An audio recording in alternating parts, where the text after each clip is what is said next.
حضرت سیدنا مالک بن فضالہ رضی اللہ تعالیٰ عنہ حضرت سیدنا حسن رضی اللہ تعالیٰ عنہ سے روایت کرتے ہیں، سابقہ امتوں میں عقیب نامی ایک بزرگ لوگوں سے الگ تھلگ ایک پہاڑی پر اللہ عز و جل کی عبادت کیا کرتا تھا۔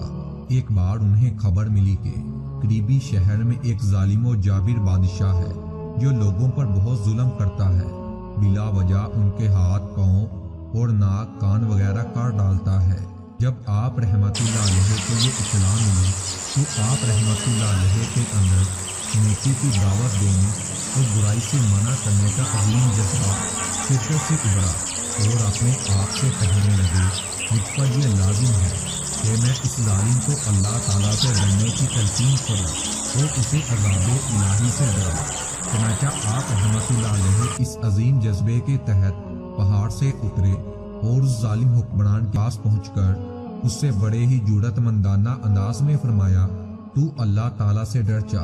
وہ بدبخت و ظالم بادشاہ آگ بگولا ہو گیا اور بڑے متکبرانہ انداز میں گستاخانہ جملے بکتے ہوئے اس بزرگ سے کہنے لگا، اے کتے، تیرے جیسا حقیر شخص مجھے اللہ سے ڈرنے کا حکم دے رہا ہے، میں تجھے اس گستاخی کی ضرور سزا دوں گا اور تجھے ایسی سزا دوں گا کہ آج تک دنیا میں ایسی سزا کسی کو نہیں دی گئی ہوگی۔ پھر اس ظالم نے حکم دیا کہ اس کے قدموں سے اس کی کھال اتارنا شروع کرو اور اس کے سر تک اس کی کھال اتار لو تاکہ یہ دردناک عذاب میں مبتلا ہو اور اس کی روح تڑپ تڑپ کے تن سے جدا ہو۔ حکم پاتے ہی جلاد آگے بڑھے، اس عظیم مبلغ کو پکڑ کر زمین پر لٹایا اور اس کے قدموں سے کھال اتارنا شروع کر دی۔ وہ صبر و شکر کے پیکر بنے رہا، زبان سے اف تک نہ کہا، لیکن جب ان کی کھال پیٹ تک اتار لی تو درد کی شدت سے ان کے منہ سے درد بڑی آ نکلی۔ انہیں فوراً حکم الہی پہنچا، اے عقیب، صبر سے کام لو، ہم تجھے غم و غضن کے گھر سے نکال کر راحت و آرام کے گھر یعنی جنت میں داخل کریں گے اور اس تنگ و طریق دنیا سے نکال کر وسیع و عرض جنت میں داخل کریں گے۔ حکم الہی پا کر وہ عظیم مبلغ خاموش ہو گئے اور اس دردناک تکلیف کو صبر سے برداشت کرتے رہے۔ جب ظالموں نے ان کی کھال چہرے تک اتار لی تو درد کی شدت کی وجہ سے دوبارہ ان کے منہ سے بے اختیار درد بڑی آ نکلی۔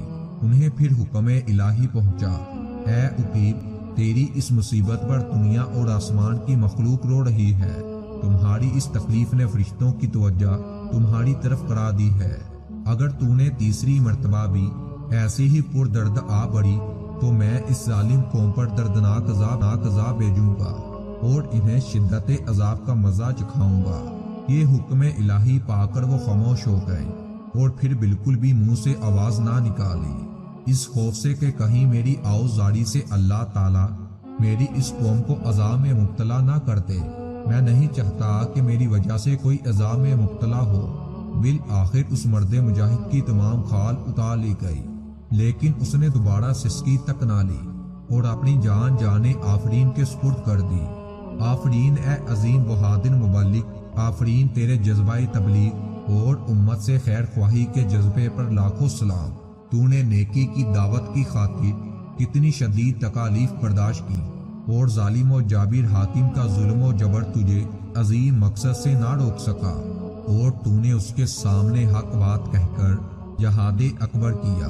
پھر امت کی خیر خواہی کی خاطر تکلیف کی شدت کے باوجود کہا اور جان اللہ تعالیٰ کے سپرد کر دی۔